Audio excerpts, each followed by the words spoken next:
C'est plus quoi faire, plus une tue en poche. J'ai rendez-vous avec Naomi tout premier en cas. Je suis en panique, chômeur sans emploi. Pas de place pour la vie d'un local, pour l'être humain comme moi.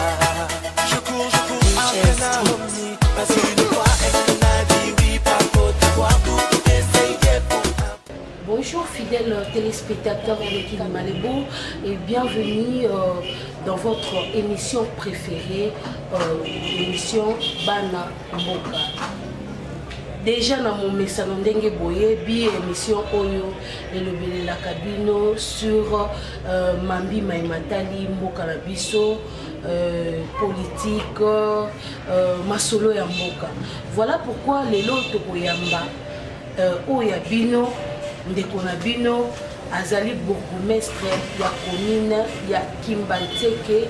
il s'appelle Papa Edouard. On a déjà ici. Bonjour papa. Bonjour.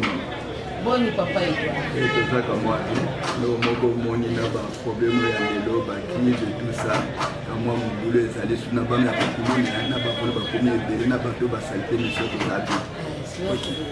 les lots zone bela likambu o etali insécurité. Insécurité na kati ya commune oyayo ya Kimbanteke. Avato loba ngana lobi boye. Bonyo so bazolanda biso. Biso bana mboka. Totosa libeko na biso. Totosa ben souci ba hiérarchie. Totosa pe ba ordre ba bomese ba pesa ba autorité locale. Ce qui totosi yango to saleli yango changement kokota makasi tokozala à l'aise. Mais malheureusement expérience ngana zana yango toloba makambo ebele na loba makambo ebele na pesa ba idée mais biso bana mboka tozo salela yango te. C'est mon boulot ekomi makasi. Donc la toloba makambo ya sécurité, insécurité, oui na loba boye. Les na koma bourgmestre. D'abord makambo na salaki ya liboso parce que makambo na pe etali makambo ya insécurité. Na kombola ki balabala oyo. Yo moko. Nga moko dimanche. Na kombola ti na Pascal bato mingi bazali kolanda nga oh to mona nanu to pensa bourgmestre to bourgmestre. Na ibisi bango na za bourgmestre nommé par le président de la République. Et en plus de ça, nous avons la université. Alors, on a zo sala, nous avons la kisabino que bateka quand le long de boulevard pour nanine parce que makambo non tout te quand le long de boulevard les aki to côté. Donc to ko li angoté surtout pour ba maladie belé. Et puis a mi balé accident de roulage. Yo fandi na yo, ozo teka mutu keye di bomio. L'herbe bomio baulba noko na ya sali boboke bo baby sinda kwa noko tout ça wana makambo moko ya pamba bolongwa bokota na bawenze nana ba mais mama tine loto sala tout sensibilisation nini conscientisation mentalité ya bana mboka c'est ici que mina lelo na sali pe mukanda mususu na lobi na papa police bino beaucoup quitté mais boye ba que na cité nyonso ceux qui polluent azate et kozala mubulu alors biso population ceux qui polluent azali ko aider biso pour discipliner kota parce que pollution nde azali na rôle moko ya makasi protection ya ba personne ya leur bien toto ça ba pollution na biso to longwa donc na lobi na bango ceux qui bolongwete alors ceux qui me to kandi biloko to sali PV to garder yango donc mubulu moyete sinon bana mboko balandi biso ezatika makambo ya Kimbanteke eza makambo ya baide topesaka baido nyonso bino ba yango na lobi biso nyonso bana ya République démocratique du Congo bana ya Afrique bana monde te baide badirija mboka na baide baido ya malamu futo salela yango po mboka na biso ekende liboso ekende liboso. Papa Edouard lobi opesi likanisi malamu na kosimba maloba na oyo outi kobimisa sikasika wa papa nalinga tuna motuna nanga ezali boye nini penza oyo yo lengeli pona kosilisa insécurité atako motu makasi yango ezokoba kaka bakinois balingi kosimplike te na oyo nyonso ya malamu oyo oza koprepare pona bango ozoyebisa bango balingi koyoka te mais en tant que premier citoyen et puis ezali na charge na yo ya kokomisa vraiment kimbanteke lolenge ya sika poto eloko nini oyo préparé mpona bango na mambima ya matali toujours sécurité mabongisi nini oza na mpona 2018. Merci mama ya liboso napesaki bango ide nanga mpona sécurité ya liboso nayebisaki bana kimbasike biso banso na ngai na yo biso banso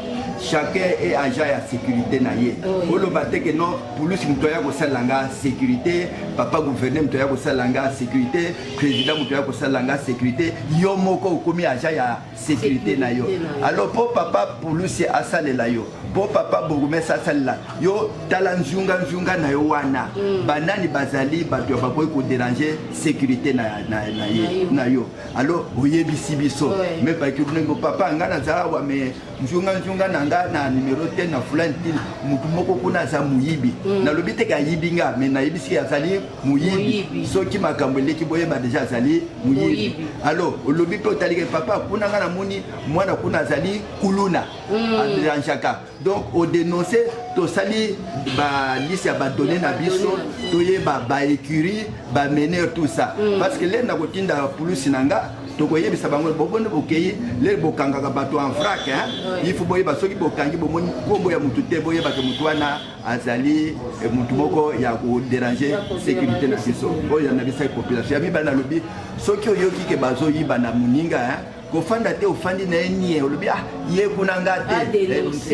adénonce obesala makelele beta binzanza papa parce que soki bayoki bayebi bakimi donc napesaki bato bastratégie ya malé mpona sécurité na biso sensi omonaka awa sincèrement il faut na féliciter population na biso basalaka bakolaboraka makasi mais babiloko mingi bapolisi bazosala bainformation eutaka na population wana mpenza longonia mais makambo toza nango makasi na kote ya bakuluna kuluna tosali tu tozokoka te omoni banonse kuluna balobi par exemple géri azali kuluna nga natindi plus napesi note kekende tel endroit mwana wana botala bakei bakangi ye aya wana commune tosali dossier ya kuluna totindi na justice kuna ekomi na justice badossier mosusu tokota mingindu te okomona soki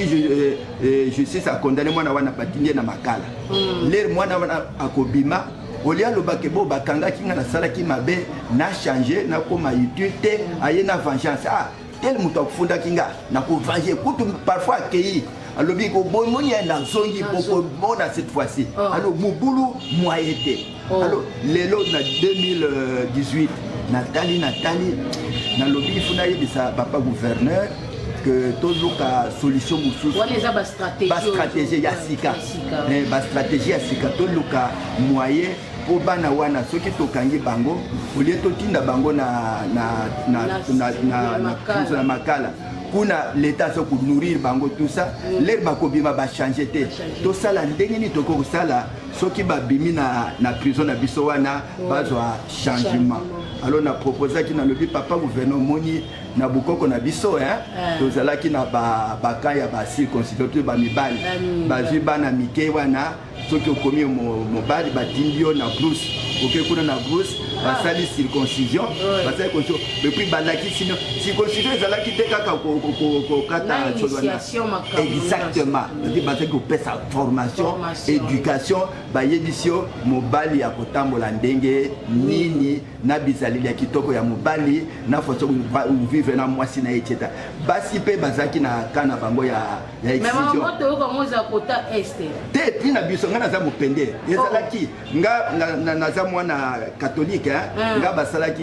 circoncision na biso ya maternité mais le quoi toza bana mboka les basali circoncision ya mboka nga pe nakende ki pas ezalaki na grande vacances nga pe nakendaki na brousse wana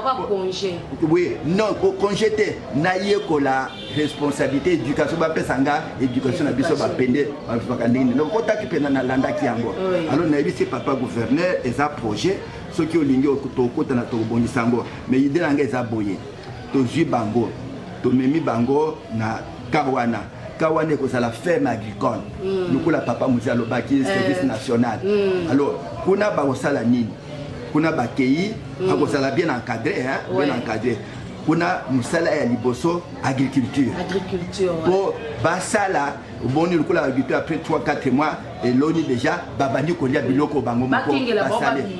oui koko bimate dans musika alors basali agriculture l'air bazoteka ba produit ba pesi bango petu ba mike parce que basali musala te alors ba pesi musala teta exactement futama après batali biloko ni basengi ba point de vue à mon nyonso d'abord un boyo ba yebi ko komate basali bango alphabétisation basali alphabétisation et puis batana ba métier mususu parce que mingi to mona ko menuisier nani charpentier na te to sana besoin na bango ale ba pesi bango ba formation alors le coup la to za pe na yen pepe na biso ba makabo basala kawa ba mimi yango pe kuna na ka alors ko mona ke basali peut-être une année 2 ans 3 ans l'air ba ko bima en tout cas ba changement ko sala ba ko yate na idée na ke ko sala vengeance au contraire ba vous féliciter pe bato ba kanga ki bango parce que ba ju formation ba komina ba kamwa moyen alors ceux qui baza mayele ba ko pe ko kende da to saka na kongo na mboka na biso ba ko ko sala biloko na na bilanga na site donc ba komi responsable parce que les autres qui ont tenu bango pone ni bozo sala boyo papa musale zate omoni réseau liboso baloba bongo musale zalité le premier discours à Congo ya papa Joseph Kassabo ceux qui ont eu le discours wana papa Joseph alobaki toko bongisa mbuko yo ba belge batikali biso na comme ciment la culture congolaise alors c'est ngana lobi biso bana Congo to sala approche culturelle total makambo nini ya kitoko bakoko na biso bazali ko sala to salela yango mais en plus de ça tout même science na biso moderne parce que ceux qui te savent sincèrement ceux qui te savent na bango balinga qui société traditionnelle les sociétés dinga ko la paix omoni ba discours na biso nyoto luka nini la paix alors pe wana tokosala ngo malamu na ba stratégie ya bakoko na biso omoni l'air bakoko éducation ya bakoko ezalaki éducation populaire alors bana nyonso na bana mibali na bana basi autour du feu surtout bino basi ba grand-mère babandi ko raconter bino tout ba histoire entre ba conte ba initiation pesa la mapeo exactement mama et puis les toye to côté na ba école ya ba mindele ba memili bito ba conte ya la fontaine ya ba biso pe to zana ba la fontaine na biso alors ba loko wana ezaki ko pesa éducation kitoko ezaki ko transmettre ba valeur et non les anti-valeurs c'est ngana lobaki papa gouverneur ce qui a sali comme ça ko mona bana wana ba ko transmettre bango ba valeur ba ko changer je suis convaincu que ceux qui te salent yango ndenge wana changement kokota bako yate baloba yo mtu sanga boya sanga au contraire ko remercier yo na merci au sala ki mandamu moni na yekuna na tangi na sai ko yeba te ko tanga na yeko tanga et puis na vu ka moi métier na ko sala na vie na ga au que changement économique donc on a stratégie ya et quand même ici ko ya ko bande wana stratégie ya sika parce que na lobaki na ba population na ga ikbana ki que de année 2018 l'année à fertilité année penzo ya développement na biso parce que ba parents na biso ba senga ki di pendant pour to souffrir tous à l'aise c'est-à-dire tous la responsabilité na biso to bongisa mboka na biso dans la paix voilà un peu ba stratégie na mimi na ngolo so ki to saleli yango et ça ya bana kimba sekete ya bana Congo nyonso ba ko zona na surtout bino ko sali 4e pouvoir c'est ça l'émission yo ba mingi ba ko landa exactement vos apports. Tumema oya bino bakambi epa ya bana mboka. Tout à fait. Tumemi ya bana mboka epa ya bino bakambi. Tout à fait. Donc on a un peu la stratégie pour la sécurité. Donc on a même la sécurité en ça ma casse. Surtout mikolo yo ba voleur ba ça moyen. Pour comment on a par rapport que voilà ba tout boni 20 personnes ba ke ba visiter mutu moko ba yebi biloko na bango nyonso. Comme yanda ku ba yebi do ba komboli ndako na yo. Yo tikalipa et puis on a bakendeke parfois ba sepe na ba arme blanche to ba machette wana ba bambio oui kaka bana wana ba bambio et puis ba viol pe ba viol soko za na bana parce ba violer et puis ba saka ndeni ceux qui ba lingi ba opérer ba kangi ba poto ya ba so yebina ba stratégie na ba oui parce que ba sala nga ba rapport donc ba kangi ba porte na bino pour les bolingi bo secourir le na lobaki soki boyo ki moninga za na danger kende ko secourir yo lingo bima porte zali ya bakukanga basali donc makambo wana za kitoko te menga stratégie nanga nazo lobate na bato ba yebaka te mais bateau basala kamabe wana bana wana bo balwa baza bakuluna bo baza ba voleur et ça qui to côté bateau bana bango ba anti valeur il faut combattre coûte que coûte ba anti valeur ceux qui ont ba difficulté senga soyez gentil senga bango pesa yo mais okende ko yiba te omoni abini pensa surtout ceux qui n'a pas Pascal wana pas donc mutu abimi na ndako na ya fandi azozela ayiba yo téléphone asala yo et puis parfois bato bamoni bazakisi abeti bango tout ça et puis basa na stratégie na bango les rakimi bolandi bozuyete mais bamuso bazu eloko wana bakei c'est na yebisa ki pe ba pulusi basa la tension de telle sorte surtout na Pascal ba renforcer ba wana parce que Pascal m'a belé qui trop là sous question na mambo olobi par rapport il y a sécurité na Pascal vol ndenge baza ko salaka de temps en temps ko iba ba sac ko iba ba téléphone en tout cas population zo vivre na kati ya insécurité siko na moni ozui ba mesure moko ya kitoko vraiment ozali ozui omitie na place ya tata Moboti en tout cas pour na bana kimbantie ke na olobake bazwa bourgmestre te mais bazwa nde papa de pona ya monique encadré bango à côté de bango le quoi na maki ata pendant 4 mois 6 mois ti mukolo ya récolte ya babiloko na bango ana bazo nourrir bango mais bazo te ya bango ceux qui basilisi musala bazo futa marape kuna alors par rapport ya barote ka biloko ba futami alors ba yekoli ba mbasi ma barozonga ba moko ezana l'état te mais pour la marambu ya Pascal ndesika na nina tout na moi précision na pona ba imboka o baza kolanda biso sikoyo olobi ozo renforcer sécurité na ngambu ya Pascal bon un mot pe ba policier pour dire ba comment coopérer na bana ngwana ba mesure wana nyoso twana est-ce que au préparer en pona ba policier modèle wana et puis ceux qui ba bando sala on bazala na tenue civile bien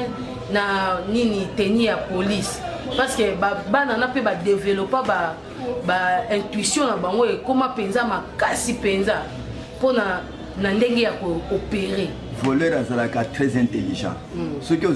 très intelligent comme mekate comme voleur ba okanga yo le même jour ça c'est très important d'abord na sengi na ba autorité na biso balongula ba uniforme ya ba pulusi ya ba soldat na ba civil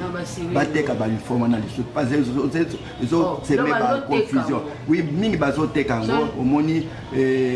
ba pantalon surtout quand ba benga ko nini na ebité okomona ke mutu wana azali pentagone wala omoni ka azali policier ou soldat mais azali na ye civil mais asombi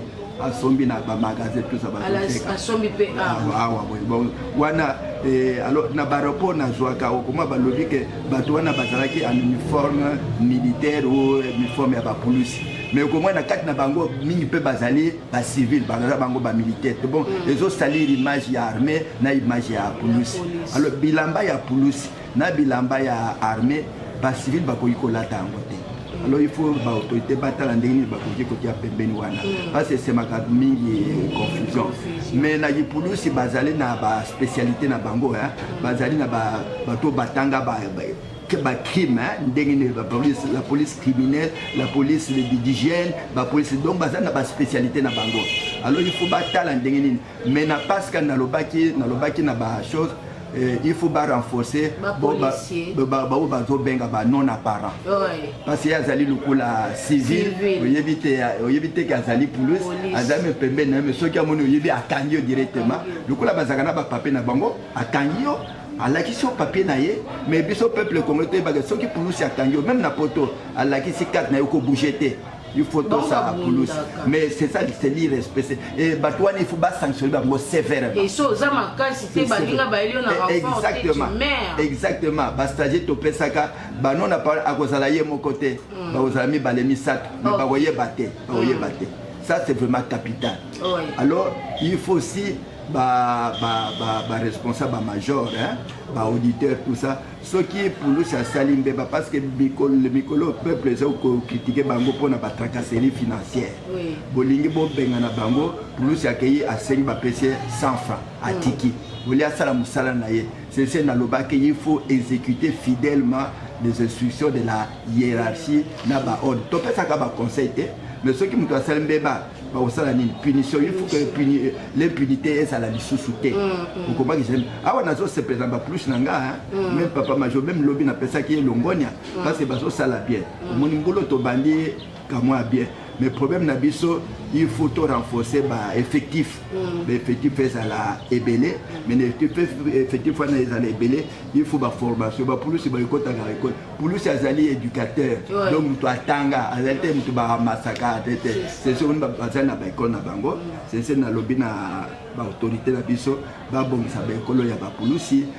Congo eza Congo munene eza na besoin ba police ébélé lokola ville qui ça se kuma munene soki ba police bazate bato ba protéger biso na biloko na biso kozala mubulu makasi boye ba que cité nyonso etambolaka malamu grâce na police donc il faut renforcer police na biso alors biso population omoni police aye pour à protéger yo na bien na yo mais yo pe il faut la camarade na ye pour aider pe à protéger c'est lelo maman omoni lelo omoni le ba police bazo samsana bango bazala ka accompagner pe na ba to mususu baza ko aider bango baza ba police te baza ko aider bango na pesa ka ndakisa par exemple na ba makambo ya sécurité biso tozali mpe na bapeti mosusu tobengaka banti kuluna bo balingi kikuluna te bo bazali bato ya makasi na basportif wana makasi oui omoni nazalaki awa te nazalaki na poto na banel les années on m'a dit que fait les années 70 70 donc mobulu ebimaki awa ya makasi bato bazali kobenga babalado papa gouverneur à l'époque abengaka ba sportif parce que bazali ba homme fort il faut pas protéger biso et puis bon bango ba sa biloko na discipline les gens qui mobulu te même aux boxeurs que de boxer batuté parce que discipline ezali alors à cela que baba ça qui stratégie na ba sportif ba supprimer qui balade wana donc qui kuluna pe ba koki ko supprimer yango ce qui volonté politique ezali to ke bisika alors awana lobaki awana lobaki omoni bana wana ava ba ke ndoko opérer ba melaka ba makayo ya makasi nukula diamba ezali musu babenga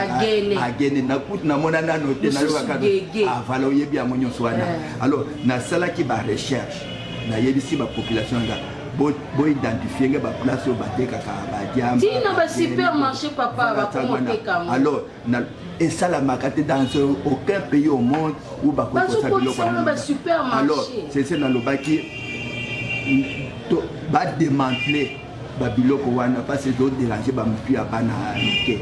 soki ba démanteler ba makambo wana komona ke kikulu na ngopé économier bato ba ko sala pe akomi normal azo réfléchir à proposer ba hati ya buso bato il faut biso bana Congo te ba ke biloko mingi soki partout au monde ba boya ngo biso pe il faut to boya ngo ça qui to côté ba diamba wana na poto bino moko boyoka même na ukota na ba vio ba so tala bino biloko soki ba kangiyo oke musika mais les lois au bon apesa na kati ya balabala bato bazo mela diamba police azali soldat azali akangi bango te et ça la même côté koyo na époque biso tozaki bana mike même ba wisi oyo bazali koteka yango na plein air te ezalaki soki olingi oteka wisi okeke na l'état na biso le matin papa akomboli cour à logo les passer pour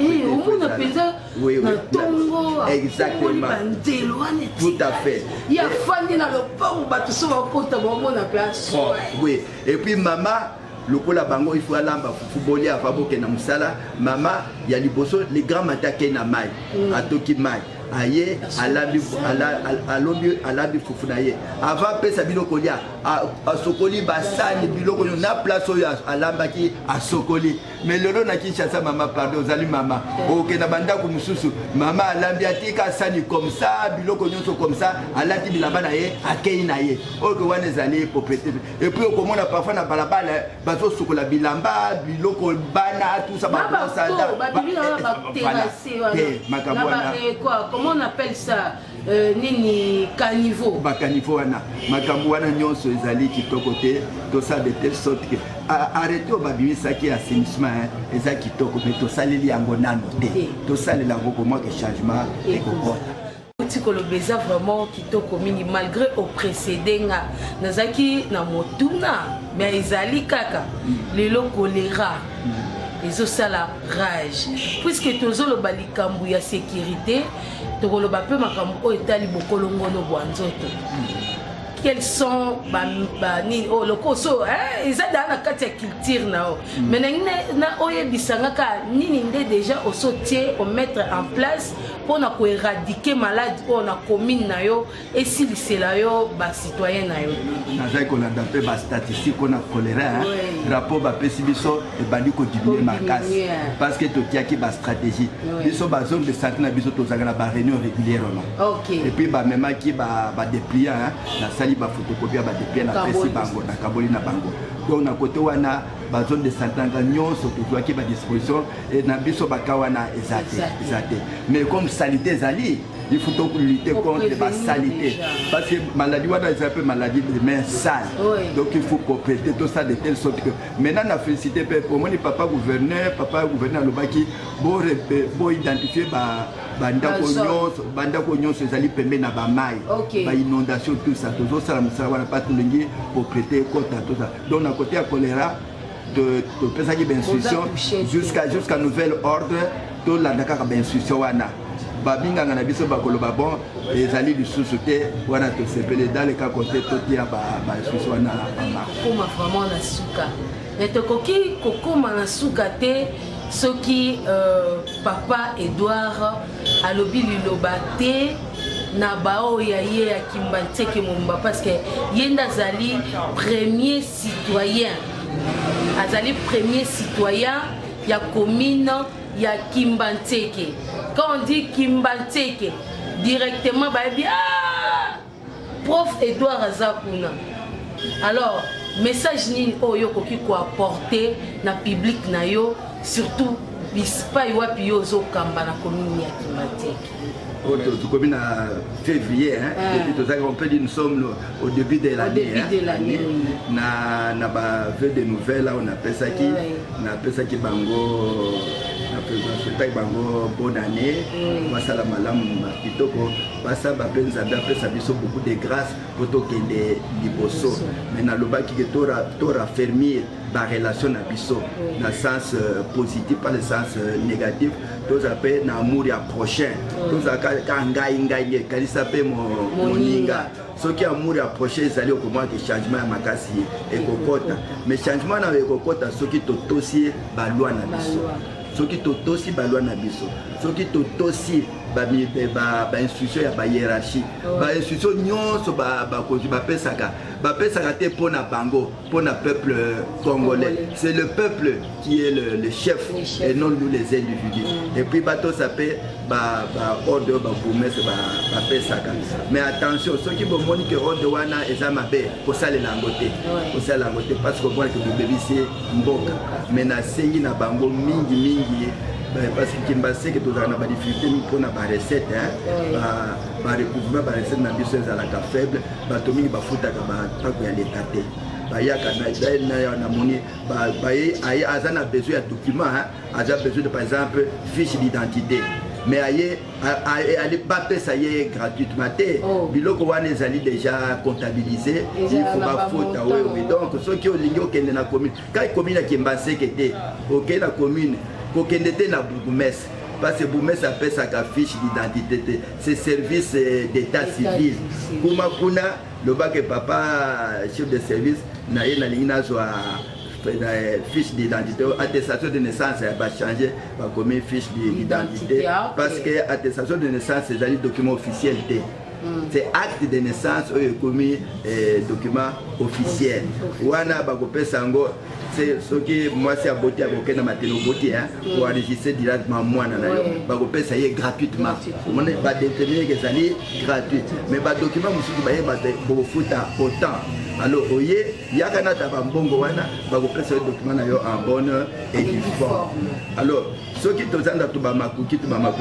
tokosala musala pe population mona mais ceux qui population est mémité alobi province sala mais akosana mbongo wapi même mbongo budget na biso ezalaka mingi te puis na ki culture na biso tozaka pe na ba cotisation oyo ezalaki prévu te na pesa kanda to mona salubrité Pour facture par immondice, c'est 5 mbongo ebele penza. Même balobi ko 100 francs ni pour qui attend. Alors pour la santé la biso faut parfois tout ça là ba sacrifice. Tout ça ba sacrifice pour to keli boso. Nana c'est pela qui la fois passée les basenga qui to aider bandi na biso à est. Bolobaka qui mbasi que c'est la commune la plus pauvre. Mais Mukolowana et comme qui la commune la plus riche, il y a des statistiques, c'est que je disais bien. Bassa qui a bilé, il y a bilamba, biloko, nambongo peto pesa qui nambongo, oui to pesa qui mbongo penza. Et mini pe tikalaki. Donc moi ya comme mango ezalaki. Alors na félicita qui bango makas parce que na mona kana pas sous d'autres chiens, parce que la kanima bolo ba cotisation tout ça. Ce qui problème est allé. Kimbati kala kisi amu. La kisi amu penza donc na le compatriote. C'est dans le bacabon. Tout là, on a menacé na ba opérateur économique qui basé l'organisation. Pour la basali penza organiser na force organisation. Donc cette année ici, oui, cette année tu levé tous allés na 2 bateaux. Tous na bateau na biso to benga éducation populaire parce que l'éducation c'est la priorité des priorités. Mais bateau monsieur c'est allé administration. Il faut na sepele mingi parce que maintenant ba yeko contrôler bato tala kwa bato mingi basala ka baza ba NU c'est-à-dire nouvelle unité. Mais tellement wana soki otali yango les amis sous naissance na français parce que l'air naie n'a trouvé ba nouvelle unité. Ngamoko na ajouté par la nouvelle unité. Ti lelo bazali ka ba nouvelle unité. Donc na sepeli parce que par autorité, bazo contrôler bazo pour balayer ba commune na base à 65 et plus. Il faut merci pour na makambo ba salaire kitoko au na retraite mais bon remplacer par ba NUwana ba ça la paix mécanisée. Donc ce qui to commune na une administration efficace hein en tout cas développement et alors on a insisté développement ezalité likambo ya mutu moko awa nazo koma mukana moko na lobby le développement cassé. C'est-à-dire ceux qui n'ont observé Mboka Nabiso, ceux qui n'ont observé Kinshasa, ou comment Kinshasa, c'est-à-dire Kinshasa est belé. Donc il n'y a pas un développement harmonieux, il n'y a pas un développement durable, il y a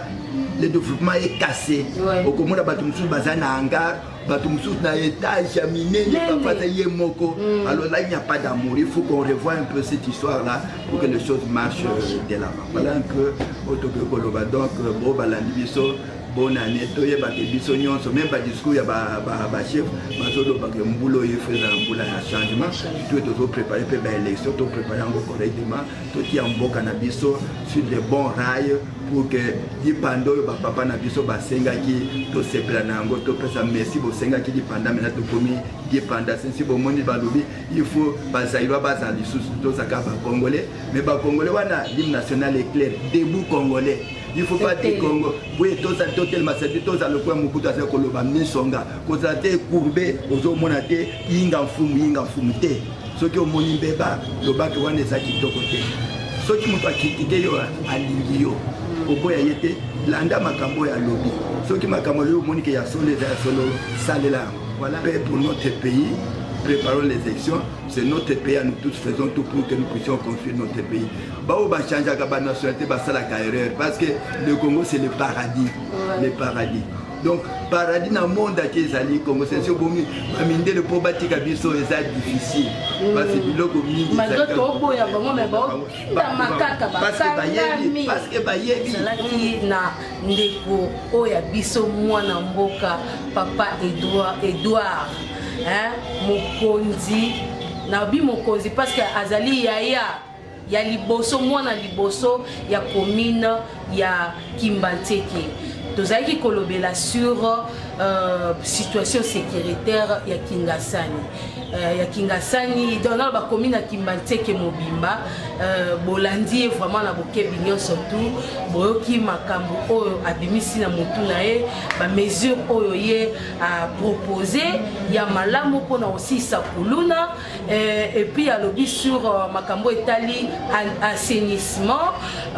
alobi lisusu surtout likambo etali renforcement ya sécurité et na epa bandeko na biso ba policier abeti PCT likambo ya confusion ya bateni abibatika oteka bateni parce que bateni wana yango bato bazosomba bazokende nango baokende kosimba bambeli eyebimaki eza basoldat nzoka eza basoldat te nakanisa mpona mokolo lelo totiki bino et on se retrouve les samedis prochains. Bye.